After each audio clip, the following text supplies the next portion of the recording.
नमस्कार दोस्तों, online learning steno channel में आप सभी का स्वागत है। 80 शब्द प्रति मिनट की गति से संपादकीय डिक्टेशन स्टार्ट होगी थोड़ी ही देर बाद। दोस्तों, ये सभी डिफ़िकल्ट आउटलाइन आपको हमारे व्हाट्सएप ग्रुप पर मिल जाएगी। लिंक नीचे डिस्क्रिप्शन बॉक्स में दिया गया है। चलिए शुरू करते हैं। 80 शब्द प्रति मिनट स्टार्ट।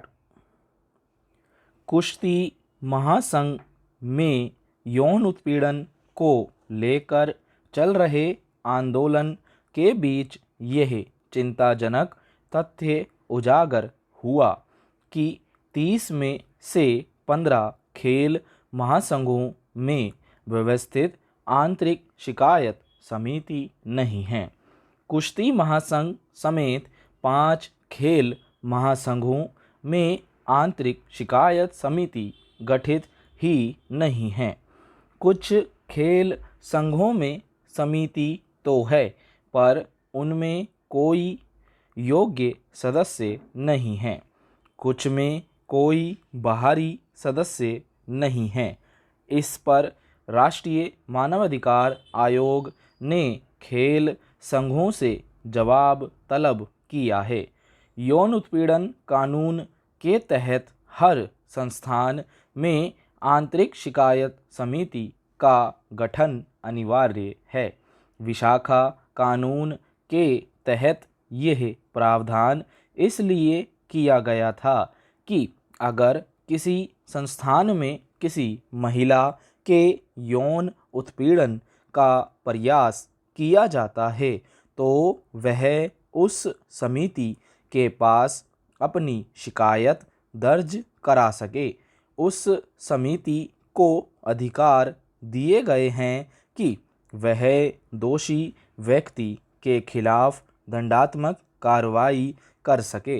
इस व्यवस्था की वजह से संस्थानों, निजी कंपनियों आदि में महिलाओं के साथ पुरुषों के व्यवहार में बदलाव भी देखा गया। कई मामलों में दोषी पाए जाने वाले कर्मचारियों के खिलाफ कठोर दंडात्मक कार्रवाई की गई। कईयों को अपनी नौकरी तक गंवानी पड़ी। मगर हमारे देश में संस्थानों का स्वरूप भी हमारे समाज की तरह का ही है, इसलिए वहाँ भी पुरुष मानसिकता आड़े आती है। खेल महासंघों में आंतरिक शिकायत समिति गठित न किए जाने के पीछे भी यही मानसिकता काम करती देखी जा सकती है।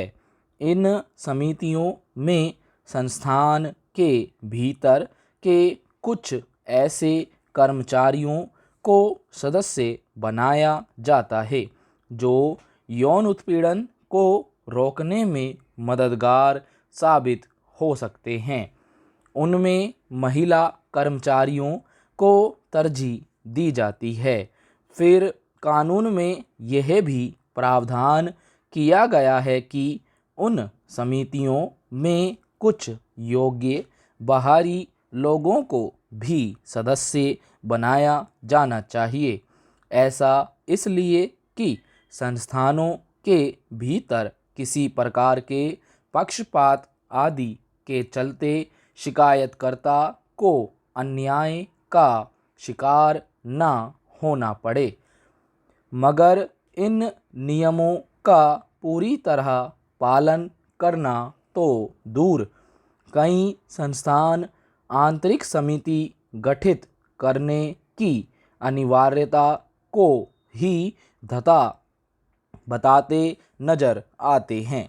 इसके पीछे का मकसद जाहिर है। ना समिति रहेगी, ना कोई महिला शिकायत दर्ज कराएगी। फिर यह भी किसी से छिपी बात नहीं है कि कार्यालयों में अपने खिलाफ होने वाले दुर्व्यवहार की शिकायत लेकर महिलाएं अदालत का रुख करने में हिचकती हैं। हालांकि जिन संस्थानों में आंतरिक शिकायत समिति का गठन किया भी गया है।